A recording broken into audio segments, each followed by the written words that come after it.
नमस्कार, स्वागत है आपका। आपके साथ मैं रीना झा बालियान।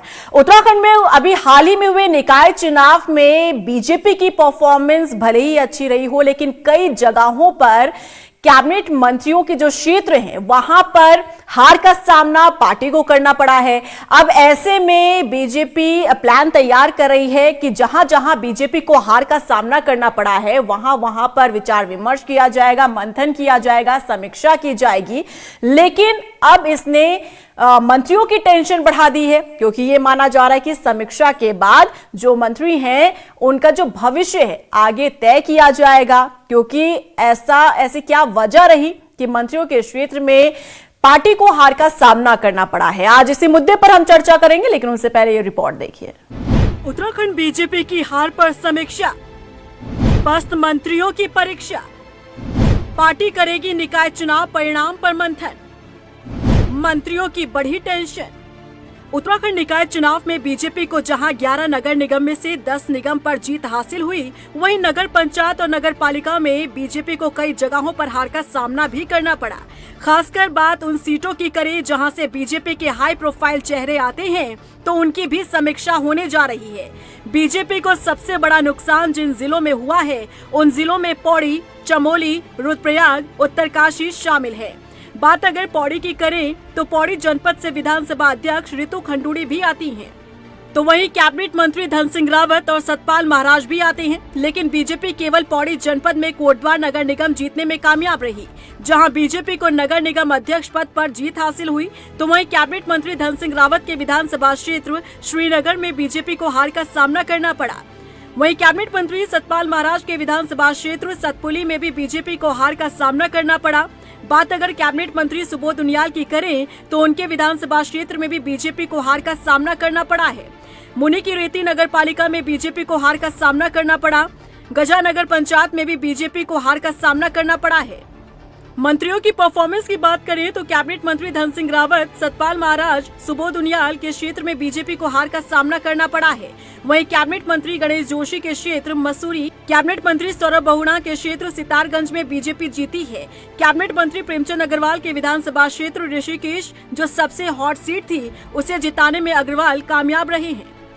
देखिए, वैसे तो हम अनेकों स्थान पर जो जीत है वो हमारे लिए बहुत एक प्रकार से प्रभावशाली जीत के रूप में है।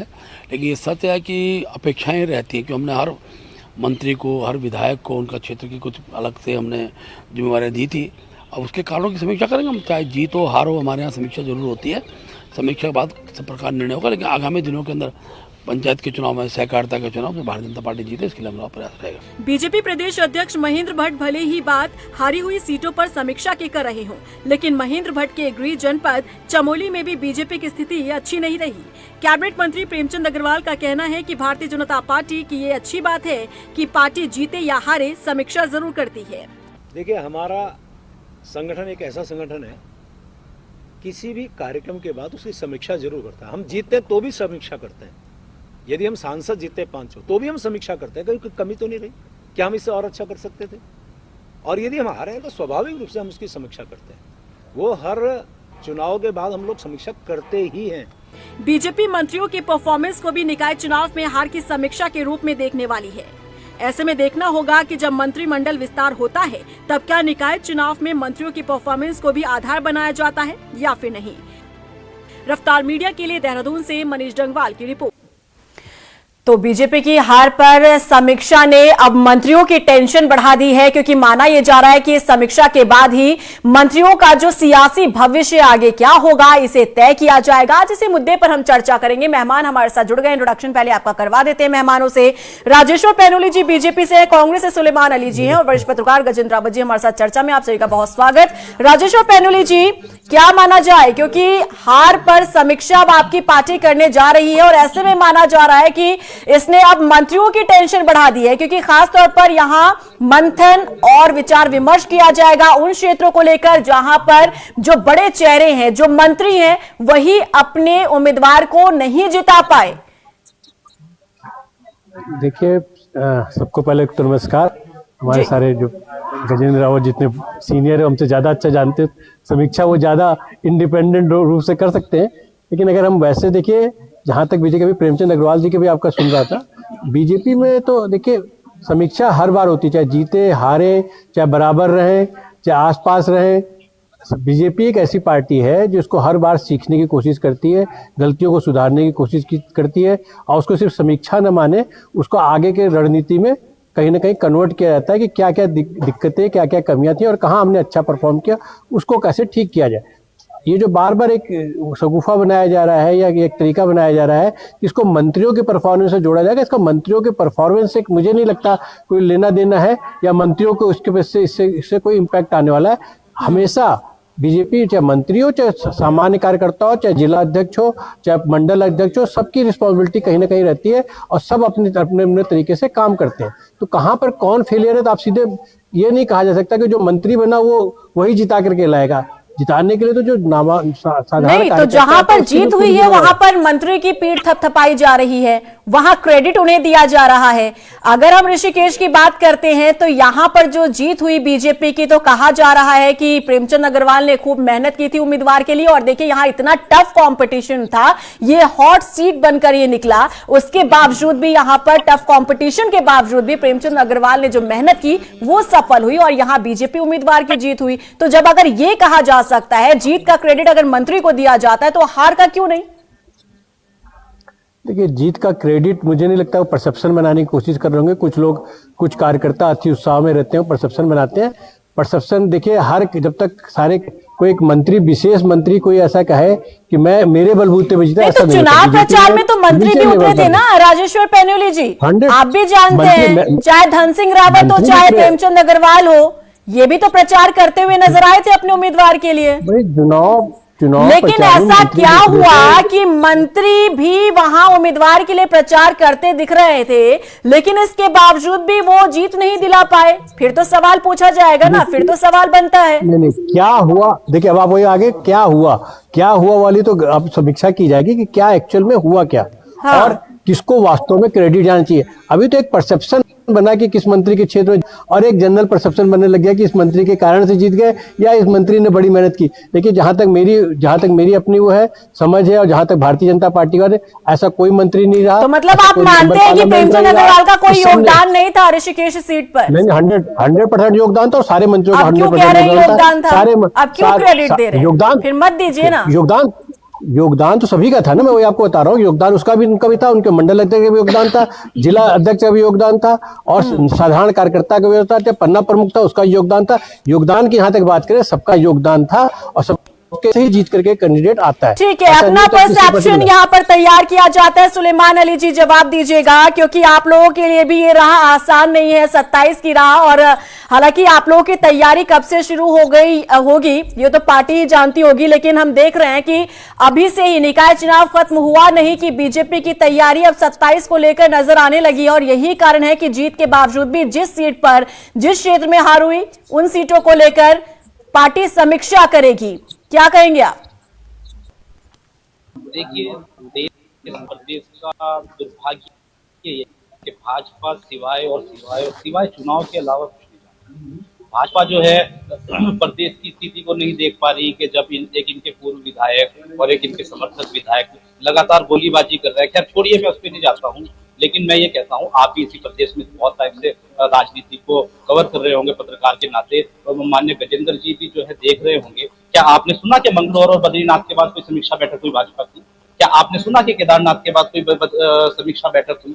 देखिए, सच्चाई ये है कि भाजपा के अंदर जो गुटबाजी और सिर्फ फुटबॉल है, उसको जो है मैनेज किस तरह से, कैसे वो किया जाए, मैनेज किया जाए, किस तरह से उस पे पर्दा डाला जाए, उसकी समीक्षा बैठक है। आप राजनीति को कवरेज करते हैं, गजेंद्र जी बहुत नजदीक से देखते हैं, पैन्यूल जी भी अगर मेरी बात को मानेंगे तो एक सिगुफा चलता है कि हर चुनाव के, उपचुनाव हो या कोई अन्य चुनाव हो, कि मुख्यमंत्री जी को एक धड़ा जो है भाजपा का, जिसमें एक जिनकी विधानसभा में अभी नगर निगम हारे हैं भाजपा वाले, एक सिगुफा चलता है कि फलाने जो है मुख्यमंत्री जी को ठिकाने लगाने के लिए चुनाव हरा देंगे, ये कर देंगे, वो कर देंगे, मुख्यमंत्री चेंज हो जाएगा, उसके बाद फलाने जी का नंबर है। तो मुझे तो लगता है कि मुख्यमंत्री जी ने खुद उनकी विधानसभा में नगर निगम को हराने का काम किया है। तो भाजपा में जो गुटबाजी है उसको किस तरह से मैनेज करना है, ये शायद पैन्यूली जी समझ नहीं पा रहे हैं, और आदरणीय भट्ट जी जो है उस पर मात्र और मात्र कुछ नहीं, सिर्फ जो है उसको कवर अप करने का काम कर रहे हैं। ये आप जीत की बात करते हैं, कौन सी जीत की बात कर रहे हैं? आपने उत्तराखंड की जो है मर्यादा को रौंदते हुए और उत्तराखंड के जो है सम्मान को रौंदते हुए आपने एक जो व्यक्ति उस कैटेगरी में भी नहीं आता था ऋषिकेश में, आपने उसको टिकट देके चुनाव लड़ा दिया। उत्तराखंड के सम्मान का मानवर्धन जो भाजपा ने किया पूरे प्रदेश ने देखा। आपने किस तरह से पिथौरागढ़ में जो है किस तरह लोकतंत्र का हनन किया, सारी दुनिया ने देखा। आपने हल्द्वानी में किस तरह से जो है लोकतंत्र को मानवर्धन किया, लोकतंत्र का पूरे प्रदेश ने देखा कि किस तरह आप लगभग 7,000 वोट जो है रद्द कर देते हैं और 3,000 वोट से जो है भाजपा के प्रत्याशी को जीता घोषित कर देते हैं। तो ये पूरा प्रदेश देखा था। बंगलोर और हरपटपुर में कैसे आपने जो है प्रत्याशियों के कांग्रेस प्रत्याशियों के पर्चे निरस्त कराए, ये भी देख रहा था। ये जीत, आप इस जीत पे अपनी पीठ थपथपाने का काम कर रहे हैं। इस जीत के बाद आप जो है अपना हौसला अफजाई और अपने 4 स्टार लगाने की बात कर रहे हैं। तो मैं तो समझता नहीं ये कोई जीत है। आपने किस तरह से देहरादून में वोटर कटाने का काम किया है कि एक एक बूथ पे 2-2 हजार वोट, 2-2 हजार वोट। आप समझती हैं रीना जी के किस तरह से, मतलब ये क्या खेल था? संगठन, पुलिस प्रशासन और जो है शासन, एसडीएम डीएम जो है भाजपा के कार्यकर्ता बन के काम कर रहे थे। जो आप पोलिंग एजेंट जो हैं, बीएलओ आते हैं, वो भाजपा के कार्यकर्ताओं की तरह काम कर रहे थे। कांग्रेस के कार्यकर्ताओं ने अगर नाम दर्ज करने के लिए कहते, मैं आपको एक घटना बताता हूँ। मैं काउंटिंग स्टेशन पे था, हमारा एक प्रत्याशी शाम 5 बजे जीत चुका था और आप यकीन करिएगा उनको सर्टिफिकेट लड़के हमने सुबह 5 बजे जारी कराया है। एक भाजपा का छोट भैया नेता उसका सर्टिफिकेट रोके खड़ा था और एसडीएम साहब वहां लाचार नजर आ रहे थे। क्या आप चुनाव जीतने की बात करते हैं? आप पहले चुनाव जीतने की स्थिति में आइए, पहले चुनाव लड़ने की स्थिति में आइए, तब आप चुनाव जीतने की बात कीजिए। ठीक है गजेंद्र रावत जी, बीजेपी की समीक्षा से क्या हासिल होगा पार्टी को, और मंत्रियों को लेकर किस तरीके से सियासी भविष्य उनका तय किया जाएगा, क्या देख पा रहे हैं आप? निकाय चुनाव के बाद जो आप लोगों का पहला डिस्कशन था उसमें यह बताया गया कि इस निकाय चुनाव में मुख्यमंत्री पुष्कर सिंह धामी ने 52 करी और इससे ज्यादा जो है रोड शो करे। ये बहुत बड़ी बात थी कि किसी प्रदेश के मुख्यमंत्री ने इतनी बड़ी संख्या में जो है रोड शो भी की और जनसभाएं की। पहली बार हमने देखा कि निकाय चुनाव में हेलीकॉप्टर इस तरह से दौड़ रहा था जैसे धर्मपुर से प्रिंस चौक के बीच में टेम्पू दौड़ता है। मतलब दे दनादन जिस प्रकार का शो चल रहा था वो बहुत जबरदस्त और देखने लायक था। ये दिखा रहा था कि पुष्कर सिंह धामी किस, मतलब उनके लिए वास्तव में चुनाव बहुत बड़ा चुनौतीपूर्ण था।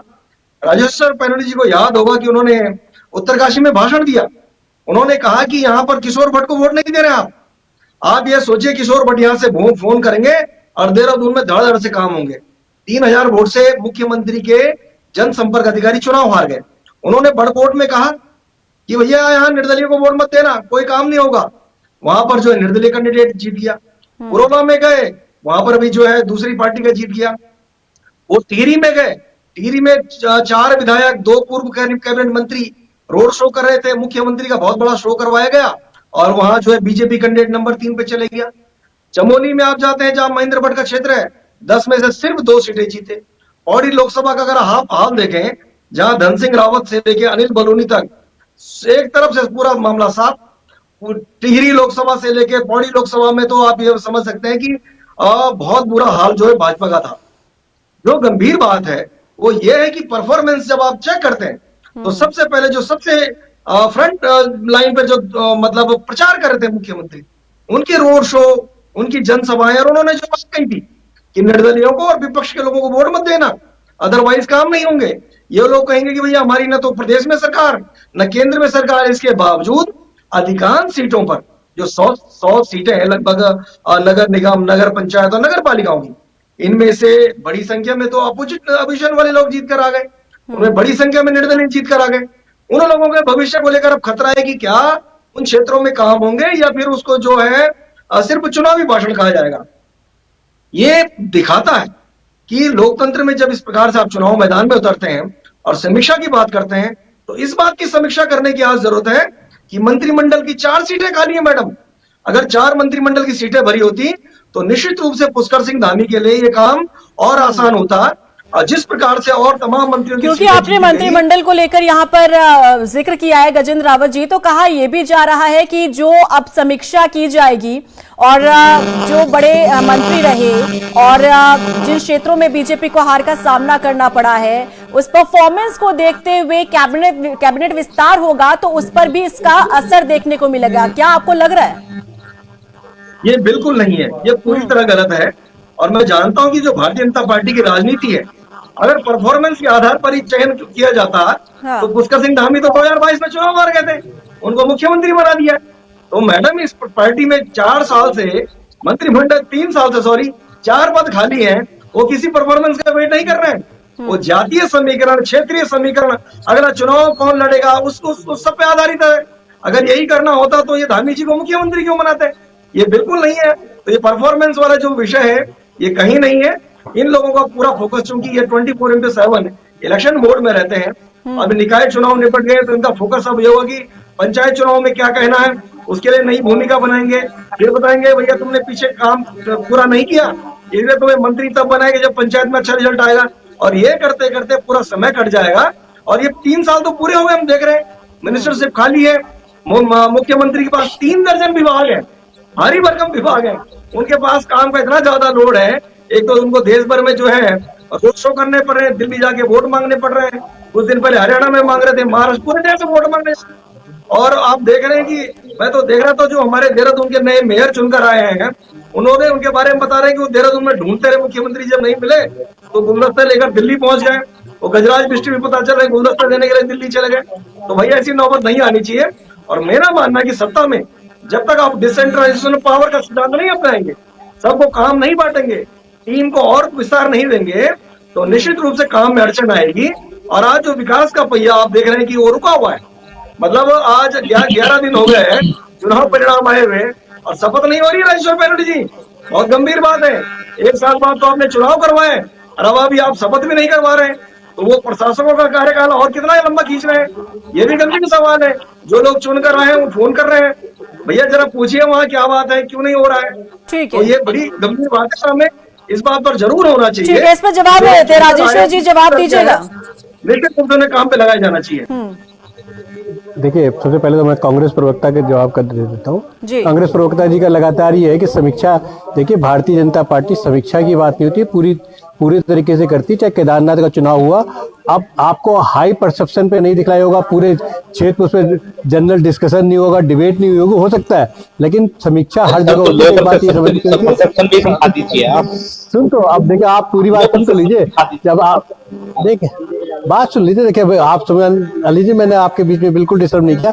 आप बोलते रहे, भाजपा के अगेंस्ट भी बोलते रहे, सारी बातें बोलते रहे, मैं आपको उस पर डिस्टर्ब नहीं कर रहा था। तो समझ लीजिए, आपने वो भी बोला कि जो चीजें एक्चुअल में कहीं हुई नहीं है, उन बातों पे भी आपने वो करने की कोशिश करी कि आप अपने हाजिर खुशानी बिल्ली खंबा नोचे। वो वाली हालत कांग्रेस की हो गई। तो कांग्रेस में मुझे नहीं लगता कि अपना कार्य न करने के, अपना कार्य अपने क्षेत्र में अपनी मेहनत न करके उसी आरोप और प्रत्यारोप करके वो सोचते कि हम सत्ता में आ जाएंगे। और उसी का नतीजा ये है कि कहीं भी कोई भी जो नगर महापालिका है किसी भी इलेक्शन में वो जीत नहीं पाए। उसका कारण यही होता है कि कहीं नहीं जीत पाते। जो छोटे चुनाव हैं, जो नॉर्मल प्रशासन नहीं, कोई छोटे चुनाव कई और कारण होते हैं, सिर्फ पार्टी का कारण नहीं होता है, इंडिविजुअल कैंडिडेट का भी कारण होता है, उसके किस पर्टिकुलर एरिया का कारण भी होता है, किस क्षेत्र से बिलोंग करता है। लेकिन आप लोगों के ही प्रवक्ता, आप लोगों की पार्टी के ही प्रवक्ता डिबेट में बैठकर ये कहते रहे कि चेहरा यहाँ पर कोई नहीं देख रहा है। आप लोगों की पार्टी के प्रवक्ता ने ये स्टेटमेंट दिया था डिबेट में बैठकर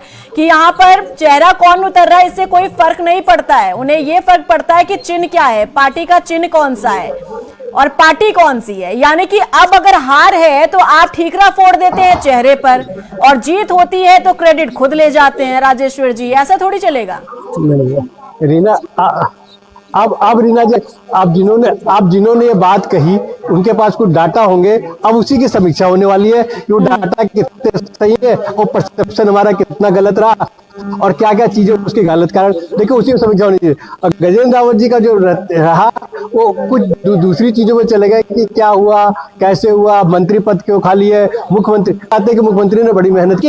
ये पार्टी वो है जिसमें हर आदमी बहुत मेहनत करता है और एक्स्ट्रा ऑर्डिनरी मेहनत करता है, और उस एक्स्ट्रा ऑर्डिनरी मेहनत करने के कारण से ये पार्टी लगातार सत्ता में आ रही है।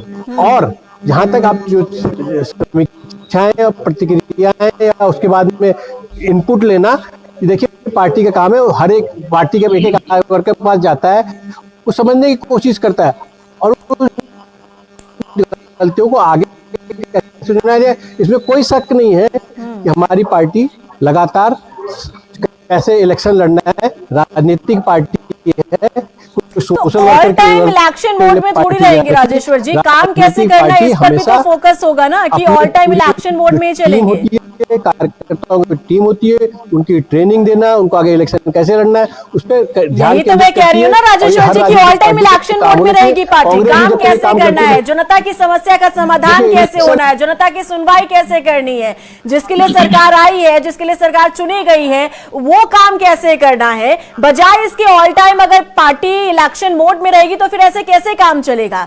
हालांकि थोड़ा सा ये गुट जो है कांग्रेस को भी सीख लेना चाहिए सुलेमान अली जी, क्योंकि तैयारी, परीक्षा की तैयारी कैसे करनी है वो थोड़ा सा सीखना होगा बीजेपी से कांग्रेस को, क्योंकि यहां जब एग्जाम सिर पर आ जाते हैं तब जाकर आप लोग किताब खोलते हैं और उसके बाद फिर सवालों में ही उलझ जाते हैं आप लोग, आपस में ही अपने घर के लड़ाइयों में ही आप लोग उलझते नजर आते हैं और फिर उसके बाद परिणाम क्या होता है वो सबके सामने है। देखिए पैनल लीजिए सुनिएगा। देखिए क्या है कि कांग्रेस जानती है तैयारी कैसे करनी है, क्या करनी है, लेकिन दिक्कत ये है कि जो भाजपा नहीं करती है कांग्रेस वो करने का काम करती है। कांग्रेस करती है जनहित के मुद्दों को उठाने का काम, कांग्रेस जनहित में काम करने का काम करती है। अभी आदरणीय पैनुली जी जो है आपत्ति जता रहे हैं कि गजेंद्र जी ने सरकार के लिए कह दिया, सुलेमान जी ने ये कह दिया। देखिए सुलेमान जी और गजेंद्र जी इस प्रदेश के नागरिक हैं, इनको हक है कि ये अपनी सरकार को, जो सरकार है वो हमारी भी सरकार है, वो मात्र भाजपा की सरकार नहीं है, जो मुख्यमंत्री है वो हमारे भी मुख्यमंत्री है।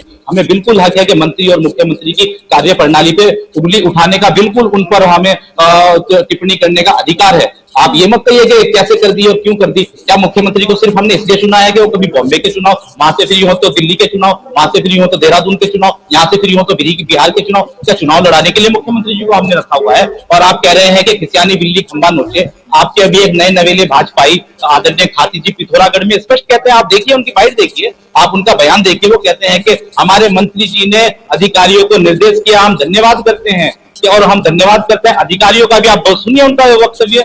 आप हमें कह रहे हैं खिसियानी बिल्ली खंबा नोचे। आप जो है 100 में से 100 अध्यक्ष में से आप 38 जीतते हैं, सांसद तब भी आपके खिलाफ रहे हैं निर्दलीय और कांग्रेस मिला के। आप अपनी पीठ थपथपाने का काम मत कीजिए, 27 में आपको जनता सबक सिखाएगी आदरणीय पैनुली जी, मैं आपको बता रहा हूँ। रही बात कांग्रेस की तैयारियों की, कांग्रेस अपनी तैयारियों में है, लेकिन ठीक है हमें ये भी सीखना पड़ेगा, ये भी देखना पड़ेगा कि कैसे इस करप्ट सिस्टम से, इस ये सिस्टम जो है भाजपा की जो बी टीम है, जो प्रशासन है, शासन है, इससे कैसे लड़ा जाए। अब ये भी हमें सड़कों पे उतर तो कांग्रेस समीक्षा कर रही है कि नहीं कर रही है? बिल्कुल करेगी, समीक्षा क्यों नहीं करेगी, बिल्कुल करेगी कांग्रेस। कहाँ है सभी नेता? नहीं, सभी नेता हमारे यही है। आप देखिएगा परसों से हमारे यहाँ समीक्षा के तो वो शुरू हो रहे हैं। समीक्षा ये तो करते हैं, इनके बाद नेता करण मारा तो मिले नहीं, परिणाम के बाद से करण मारा नजर नहीं आ रहे हैं। मैडम जहां आपको मुख्यमंत्री जी मिले हैं, आप मुख्यमंत्री जी पर टिप्पणी नहीं कर रही है, लेकिन करण मेहरा जी जो कि प्रदेश के कोई अधिकारी नहीं है वो पूछ दिया। अगर सवाल नहीं, मैं जवाब दे रहा हूँ ना, जवाब दे रहा हूँ। करण मेहरा जी आ गए हैं, करण मेहरा जी परसों समीक्षा बैठक में कहाँ है, क्यों नहीं हार पर उनका? करण मेहरा जी परसों समीक्षा बैठक में आपको देहरादून में मिलेंगे। आपको मैं आमंत्रित करता हूँ, मैं आपको आमंत्रित करता हूँ परसों 5 तारीख को। क्यों मैं आपको भी और पैनुली जी को भी और गजेंद्र जी को भी, मैं सबको आमंत्रित करता हूँ कि 5 तारीख को आप लोग आइए, जिसे आप लोगों को समझना होगा। अरे रीना जी आप सुनिए, आप 5 तारीख को आइए, आपको भी आमंत्रित करते हैं, आपको भी आमंत्रित करते हैं समीक्षा बैठक के लिए, आपको भी आमंत्रित करते हैं। बीजेपी से परिणाम को लेकर जो हमें सवाल पूछना था वो प्रदेश अध्यक्ष से हमने पूछा, अब हम आपके प्रदेश अध्यक्ष की बात कर रहे हैं ना, तो आप जाइए उनके निवास स्थान पे जाइए, परसों को आपकी समीक्षा बैठक में रहेंगे। नहीं मिल रहा है करण मारा। मैडम आप फोन कीजिए ना, परसों को आप पहुंचे वहां पर, नहीं हो रही है मुलाकात। परसों कांग्रेस मुख्यालय में समीक्षा बैठक होगी, आप लोग आमंत्रित हैं वहां पर, दीजिएगा, आप आइए। दरअसल ये निश्चित रूप से ये बात सही है कि कांग्रेस का जो संगठन है उसमें बहुत झगड़े हैं और अभी भी इस निकाय चुनाव के भीतर वो 4 जो है नगर निगम की सीटें सिर्फ इसलिए हारे हैं क्योंकि इनके आपसी झगड़े पहले दिन से आखिर तक खत्म नहीं हुए। अदरवाइज जो 11 में से 11 सीटें हारे, 4 पर ये जीतने जा रहे थे और वो झगड़ों से इन्होंने अभी भी कोई सबक नहीं लिया। और चूंकि समीक्षा करने का जो तमाम तरह का जो अनुभव है वो करण महाराज में झलक रहा है कि करण महाराज एक उस प्रकार के नेता उभर कर नहीं आ रहे हैं कि जो इन बातों से सबक ले और एक अच्छी टीम बनाए। उनकी आज की तारीख में खुद की जो एक प्रदेश कांग्रेस कमेटी की जो ठोस टीम होनी चाहिए वो नहीं है, और उनकी लीडरशिप में जिस तरह से भागम भाग मचा हुआ है, भाजपा के लोग उनके लोगों को तोड़ रहे हैं, खरीद रहे हैं। अभी भी बताया जा रहा है कि 2 और ऐसे विधायक हैं जो आने वाले वक्त में मतलब 2027 के विधानसभा चुनाव से पहले आपको भाजपा के पाले में जाते दिखाई देंगे। तो उस पार्टी के पास ये निश्चित रूप से दिक्कत है कि सांगठनिक रूप से बेहद कमजोर है। गजेंद्र जी, आपको ऐसे भी लोग दिखाई देंगे जो भाजपा से कांग्रेस के पाले में आते हुए दिखाई देंगे आपको जल्दी। आपको बहुत सारे ऐसे भी लोग नाम गिना दूंगा मैं, जो भाजपा से कांग्रेस के पाले में आते दिखाई देंगे। न करण महाराज सुनने को तैयार है, न सुलेमान अली सुनने को तैयार है, न यशपाल आर्य। देखिए गजेंद्र जी, अगर आपको जवाब दे दो तो हम सुनने को तैयार नहीं है। अगर हम सुनते रहे तो आपको भी सुनना पड़ेगा गजेंद्र जी। ऐसा नहीं है कि आपको सिर्फ टिप्पणी करने का अधिकार है, आपको सुनने का होना चाहिए। आपको सुनना भी पड़ेगा चीजों को। और बोलिए। नहीं, मैं कुछ नहीं बोल रहा हूँ, लेकिन सुनना भी पड़ेगा ना। आप टिप्पणी करना चाहते हैं, आपको सुनना भी। एक एक करके जल्दी से। ये मैंने कहा ना कि ये बीमारी भी बहुत गंभीर हो चुकी है। उस पार्टी में जो कोऑर्डिनेशन होना चाहिए था, मैंने देहरादून में देखा इनके झगड़े मस्ते में जिस व्यक्ति के लिए कह रहे थे कि मुश्किल से जो है बहुत बड़े आंदोलनकारी को हमने टिकट दे दिया है, एक तरफ हम मेयर का चुनाव ले जाएंगे, वो 1 लाख वोट से आ गए। और पता चला कि 100 में से जब टिकट बढ़ रहे थे पार्षदों के, वहां कमरों के अंदर झगड़ा मचा हुआ है। अभी भी ये नहीं है कि बीजेपी बहुत अच्छा काम कर इसलिए जीत रहे हैं, बल्कि इसलिए जो विपक्ष है वो मृत विपक्ष और मित्र विपक्ष के रूप में जिस तेजी के साथ में इस प्रदेश में फेमस हो रहा है, उसका फायदा भाजपा उठा रही है। भाजपा किसी काम के बल पे वोट नहीं मांग रही है, बल्कि जो उन्होंने कांग्रेस पार्टी के लोगों को अपने घर में बिठा दिया है। शाम को 8 बजे के बाद बड़े बड़े नेता उनके वहां जा रहे हैं, और ये टिकट बांटने को लेकर जो कोऑर्डिनेशन की कमी है, इसी का फायदा भाजपा उठा रही है और इसीलिए सत्ता में आ रही बार बार। अदरवाइज मैं नहीं मानता कि भाजपा किसी परफॉर्मेंस के ऊपर जो है वोट कास्ट मतलब उनको मिल रहा है। निश्चित रूप से जो कांग्रेस की कमी है उन्हीं के कारण इनको बड़ी संख्या में जो है जो सत्ता में वापसी कर रहे हैं। चलिए, बहुत शुक्रिया आप सभी मेहमानों का चर्चा में जुड़ने के लिए। तो जहां जहां हार हुई है बीजेपी अब उसकी समीक्षा करेगी, और माना जा रहा है कि जिन क्षेत्रों में मंत्री अपनी पार्टी के उम्मीदवारों को नहीं जिता पाए अब इसकी समीक्षा बीजेपी करेगी। लेकिन इसका कितना असर देखने को मिलेगा, क्योंकि कहा यह भी जा रहा है कि समीक्षा के बाद उस मंत्री का जो सियासी भविष्य है वो तय किया जाएगा, और साथ ही साथ ये भी कहा जा रहा है कि जो कैबिनेट विस्तार होगा वो उससे भी इससे जोड़कर देखा जा रहा है कि उसका असर भी, ये जो निकाय चुनाव में परिणाम सामने आए हैं और जो मंत्री अपने क्षेत्र में बीजेपी को नहीं जिता पाई है, नाकाम रही, उसका असर कैबिनेट विस्तार पर भी पड़ेगा। लेकिन देखना वाकई दिलचस्प होगा। नमस्कार।